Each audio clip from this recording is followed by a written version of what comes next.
आज हम बात करने वाले हैं जोड़ के शाब्दिक प्रश्नों की। जोड़ के जो शाब्दिक प्रश्न होते हैं इनकी हम चर्चा करने वाले हैं।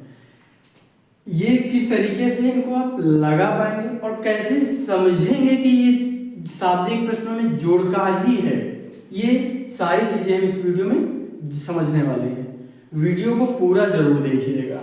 ये वीडियो कक्षा 3 से लेकर जो भी आगे के बच्चे हैं, कक्षा 3, 4, 5, 6, 7 तक, ये इम्पोर्टेंट रहेगा उनके लिए। यहाँ पर हम देख लेते हैं क्या हम करेंगे। प्रश्न को पढ़ते हैं और लगाना शुरुआत करते हैं। कैसे लगाते हैं बताते हैं।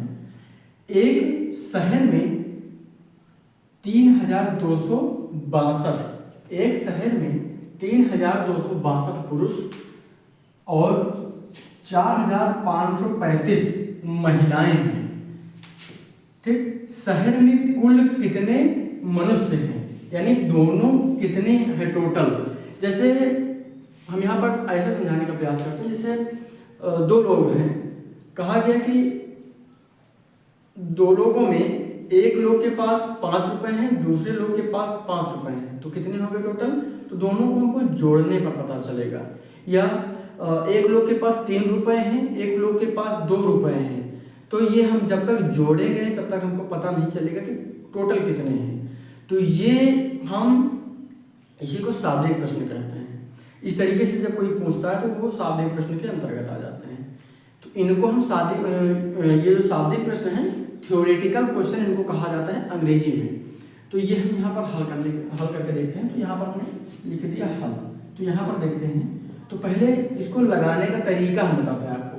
तो पहले इनको लिख लीजिए। सवाल में जो डेटा दिया गया है उसको लिख लीजिए आप पहले। शहर में कितने पुरुष हैं, तो यहाँ पर लिखिए शहर में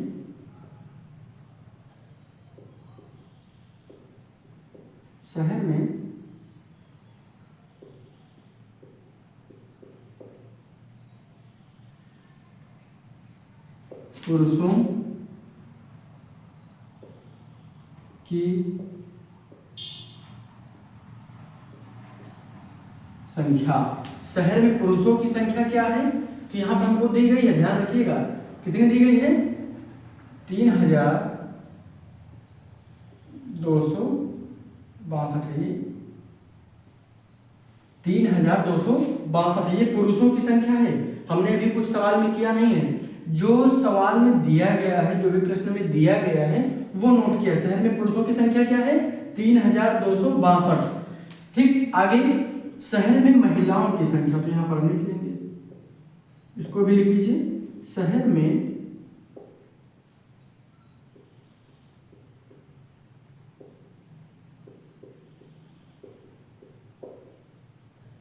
महिलाओं की संख्या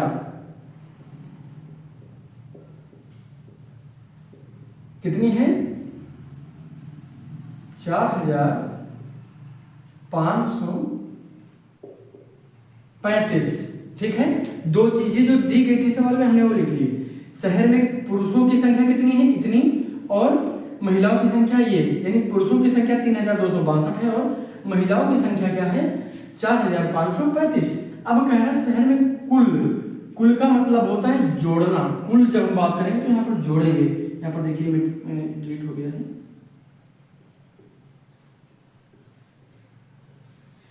तो यहाँ पर हम क्या करेंगे, अब लिखेंगे यहाँ पर शहर में कुल कितने मनुष्य हैं। यहाँ पर लिख लेंगे शहर में कुल की बात हम जब करेंगे तो उनको जोड़ लेंगे। कुल मनुष्यों की संख्या, मनुष्य लिखेंगे यहाँ पर,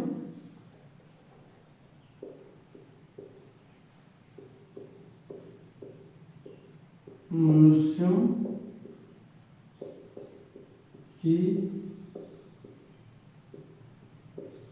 संख्या बराबर। अब हम क्या करेंगे, इनको जोड़ लीजिए। 5 और 2 कितना होता है, 5 2, यहाँ पर बराबर के नीचे लिखिए। यहाँ पर ये हो जाएगा 7। कितना हो जाएगा, 5 और 2 जोड़ेंगे तो 7 होगा। हमने ये बता रखा है कि कैसे जोड़ा जाता है, जोड़ने का तरीका, घटाने का, गुणा और भाग, इनका वीडियो मैंने कल ही अपलोड किया है, उसको आप जरूर देखिएगा। जोड़ घटाओ गुणा भाग ये मैंने डिटेल में बताया है, उसे जरूर देखिएगा। वो वाला वीडियो देख लेंगे तो आप जोड़ना घटाना गुणा भाग ये सारी चीजें सीख जाएंगे। अब 6 और 3 को जोड़ेंगे तो 6 और 3 कितना होता है 9, 5 और 2 कितना होता है 7, और 3 और 4 कितना होता है 7। कितना आ गया 7797। ये कुल है पुरुषों की संख्या, महिलाओं की संख्या, ये कुल मनुष्यों की संख्या है। यहां पर लिख लेंगे अतः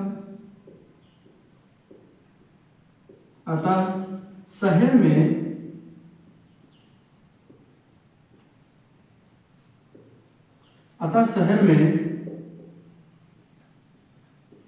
कुल मनुष्यों की संख्या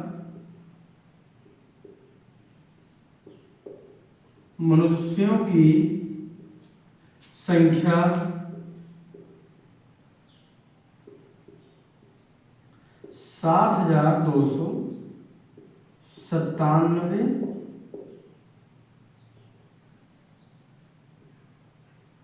है। ठीक है, ये 7 थोड़ा सही कर लीजिए इसको, 7 है। ठीक है, ये फिर से खत्म हो गया, क्या है 7 है। ठीक है, कितना हो गया ये 200 नहीं है भाई, गलत हो गया, ये ध्यान इसको सही कर लीजिए। ठीक, 7797 है, ये गलती से टाइप हो गया, 7 को हमने 2 बना दिया, तो इसको सही कर लीजिए। अतः शहर में कुल मनुष्यों की जो संख्या है ये 7797 है। पुरुषों की संख्या दी गई, महिलाओं की संख्या दी गई, हमको कुल जनसंख्या निकालनी थी, यानी कुल मनुष्यों की संख्या निकालनी थी। तो हमने क्या किया, तो दोनों को जोड़ दिया। जैसे कहा जाए राम के पास 5 रुपए, राम के पास 5 बाण है। जैसे कहा जाए राम के पास 5 बाण है, लक्ष्मण के पास 10 बाण है, टोटल हो गए 15 बाण। इसी तरह से बाणों की संख्या निकाल सकते हैं। क्लास में कहा जाए कि एक बच्चे के पास 10 पेन है, दूसरे बच्चे के पास 3 पेन है, दोनों को जोड़ेंगे 13 हो जाएगा, तो जोड़कर कुल पेन निकाल पाएंगे।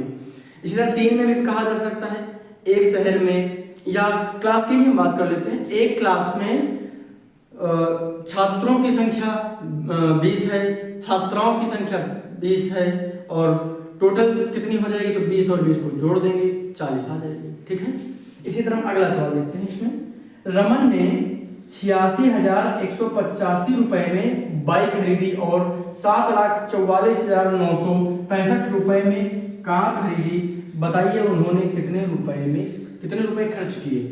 तो यहां पर लिखेंगे रमन, इसको हल लिख लीजिए, हल या सॉल्व लिख लीजिए, कोई एक ही बात है। रमन ने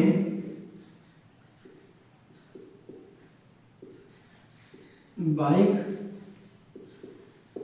लेने में खर्च किए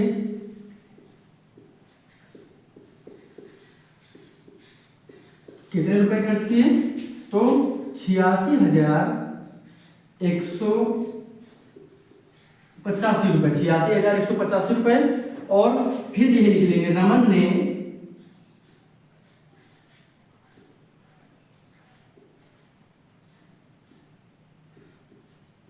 कार लेने में कितना खर्चा किया, कार लेने में खर्च किया, कार के लिए खर्च किया, ये भी लिख सकते हैं, खर्च किया, तो कितने खर्च किए, तो ये हो जाएगा। इसको इकाई की तरफ से लिखिएगा, क्योंकि ध्यान से देखिए ये 86,000 है, यहाँ पर लाख है, हजार और लाख में इसको समझ के लिखिएगा, नहीं तो गलत हो जाएगा। तो हम इकाई की तरफ से लिखना शुरू करेंगे, 5, 6, 9, 4, 4 और यहाँ पर आ जाएगा 7।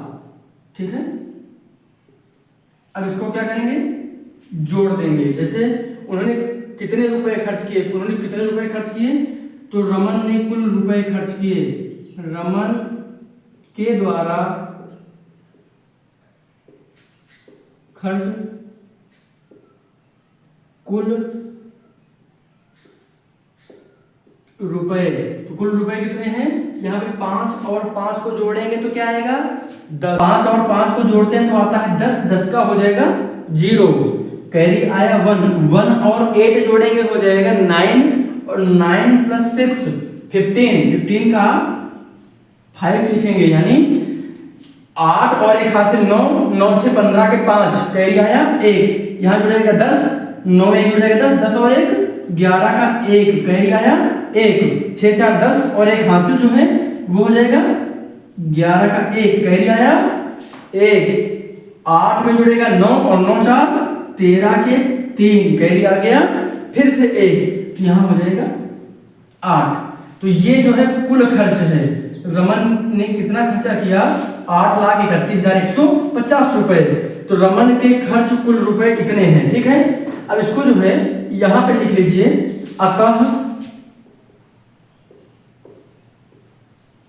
अतः रमन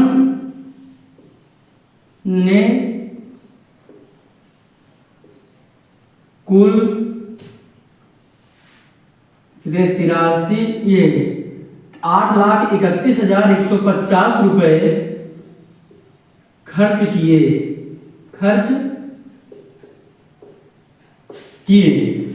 उम्मीद करता हूं ये दोनों सवाल आपको समझ में आ गए होंगे। कोई दिक्कत है या इसमें कोई बात ना समझ में आई हो तो कमेंट कर दीजिएगा, हम उसको देख लेंगे। बाकी आपके मन में कोई भी कमेंट है किसी सवाल को लेकर, इस तरह का कोई सवाल नहीं लगा पा रहे हैं, तो मैंने जो व्हाट्सएप नंबर दिया है इस पर आप उसको भेज दीजिए। हम अगले वीडियो में उसी सवाल पर बात कर लेंगे, उसी प्रश्न पर बात कर लेंगे। 95 19 27 19 72 ये व्हाट्सएप नंबर है, ध्यान रखिएगा, इस पर फोन मत करिएगा, व्हाट्सएप पर इसको सेव कर लीजिए और इसको इस पर कोई भी मैसेज जो है, जैसे जो सवाल आपको न समझ में आ रहा हो उसको खींच लीजिए फोटो और उसको भेज दीजिए, हम यहाँ पर उसकी बात कर लेंगे, ठीक है। यानी अब इस तरीके का कोई भी सवाल मुझे लगता है आपको दिक्कत नहीं देगा, आप लगा लेंगे उसको आसानी से। फिर भी नहीं आता तो बताइएगा।